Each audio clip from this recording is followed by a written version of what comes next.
Okay mga guys, katatapos pa lang namin Jeffrey magtrabaho sa pag-welding. Ako naman yung sa pag-electrical ng mga sasakyan na pandagat. Dito kami ngayon sa pier ng Borongan. Bali yan ang mga ginagawa namin, mga barko na yan. Doon na yung bus namin, uwi na yan. Hindi ko na picturean yung mga ginawa namin sa loob ng barko kasi madilim.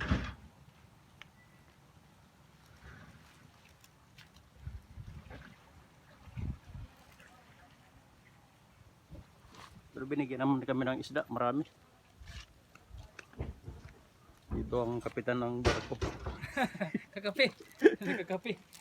Ikakapi. Ito naman yung mga binigyan namin sa amin na isda.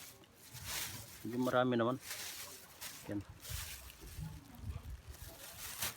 Bigay lang sa amin yan.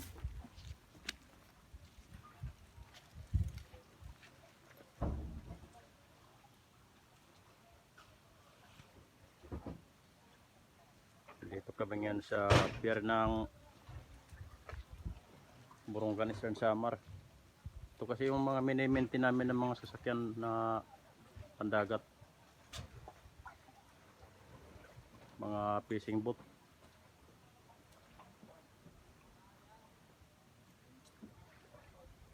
Dito ako sa gilid ng dagat. Pakita ko sa inyo yung laman ng mga mga service ng fishing boat. Bali yan ang ginagawa namin sa loob, makina. Tapos ito naman yung GPS nila. Yan mga guys.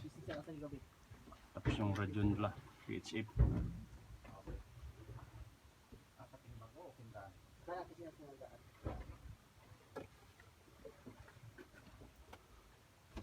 Paalis naman sila ngayon, laot.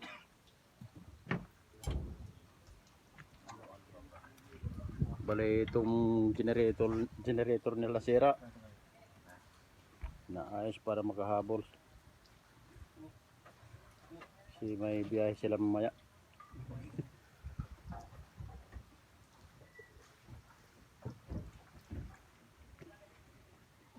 Yan mga guys.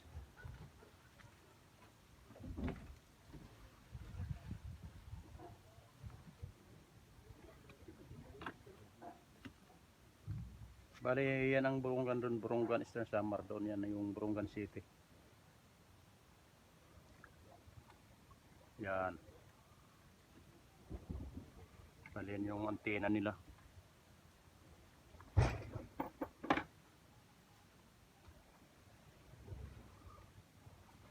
Doon naman yung service namin, yung may generator. Kasi wala namang kuryente dito. Bali itong pinalitan namin kanina, transmission, kasi bulok na. Babalikan pa namin bukas yan. Pero hindi natapos namin, alas 5 na.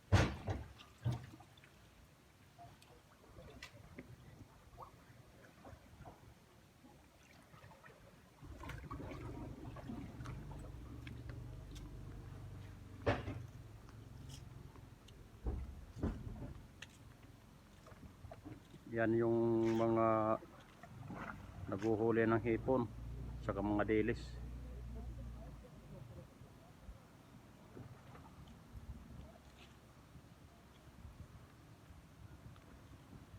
Ando naman yung mga island ng Borongan, Binobo Island.